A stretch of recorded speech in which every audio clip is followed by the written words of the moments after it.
ಬೇಕು.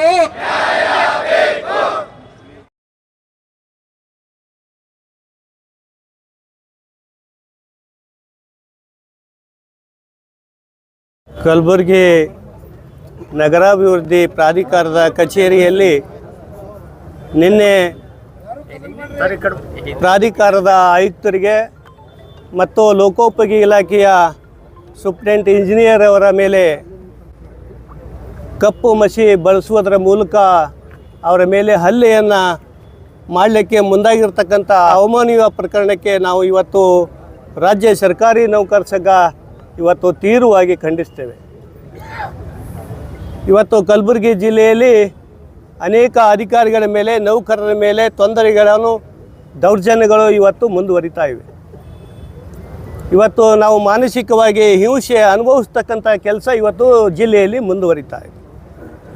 ಹಾಗಾಗಿ ಪ್ರತಿಯೊಂದು ಇಲಾಖೆಯಲ್ಲಿ ಸಾರ್ವಜನಿಕರಿಗೆ ಒಂದು ದೂರು ದುಮ್ಮಾನಗಳನ್ನು ಆಲಿಸಲಿಕ್ಕೆ ಸಂದರ್ಶನ ಮಾಡಲಿಕ್ಕೆ ಒಂದು ಸಮಯವನ್ನು ನಿಗದಿಯಾಗಿರ್ತದೆ. 3 ಗಂಟೆಯಿಂದ 5 ಗಂಟೆವರೆಗೆ ಸಂದರ್ಶನ ಮಾಡಲಿಕ್ಕೆ ಅವಕಾಶ ಇರ್ತದೆ. ಆದರೆ ಕಚೇರಿ ಕರ್ತವ್ಯದ ಅವಧಿಯಲ್ಲಿ ಇವತ್ತು ಕಚೇರಿ ಇಲಾಖೆಯ ಮುಖ್ಯಸ್ಥರಿಗೆ ನೌಕರರಿಗೆ ಕರ್ತವ್ಯಕ್ಕೆ ಅಡ್ಡಿಪಡಿಸ್ತಕ್ಕಂಥ ಕೆಲಸ ಇವತ್ತು ಮುಂದುವರೆದಿದೆ. ಕಚೇರಿ ಕೆಲಸಕ್ಕೆ ಅಡ್ಡಿಪಡಿಸುವುದಲ್ಲದೆ ಅವರ ಮೇಲೆ ಅಮಾನವೀಯವಾಗಿರ್ತಕ್ಕಂಥ ಕೃತ್ಯವನ್ನು ನಿನ್ನೆ ಆಗಿದೆ. ಮಸಿ ಬಳಸಿ ಅವಮಾನಕಾರವಾಗಿರ್ತಕ್ಕಂಥ ಹಿಂಸೆಯನ್ನು ಇವತ್ತು ನಮ್ಮ ಇಲಾಖೆಯ ನೌಕರರಿಗೆ ಅಧಿಕಾರಿಗಳ ಮೇಲೆ ಆಗಿದೆ. ಹಾಗಾಗಿ ಇವತ್ತು ಕಲಬುರಗಿ ಜಿಲ್ಲಾ ಸರ್ಕಾರಿ ನೌಕರರ ಸಂಘದ ನೇತೃತ್ವದಲ್ಲಿ ನಾವು ಇವತ್ತು ಎಲ್ಲರೂ ಸೇರಿದ್ದೇವೆ.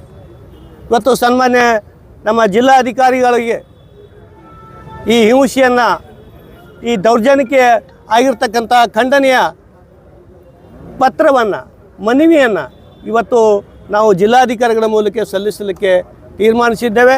ಇವತ್ತಿನ ದಿವಸದಲ್ಲಿ ನಾವೆಲ್ಲ ಸಮಸ್ತ ಸರ್ಕಾರಿ ನೌಕರ ಸಂಘದ ಪದಾಧಿಕಾರಿಗಳು, ಸಮಸ್ತ ನೌಕರರು ಇಲ್ಲಿ ಭಾಗಿಯಾಗಿದ್ದೇವೆ. ಹಾಗಾಗಿ ಇವತ್ತು ಜಿಲ್ಲಾಧಿಕಾರಿಗಳು ಅಮಾನವೀಯವಾಗಿರ್ತಕ್ಕಂಥ ಕೃತ್ಯಕ್ಕೆ ಕಾರಣರಾದವರು ಎಷ್ಟೇ ಪ್ರಭಾವಿಯಾಗಲಿ ಅವರನ್ನು ಬಂಧಿಸಬೇಕು.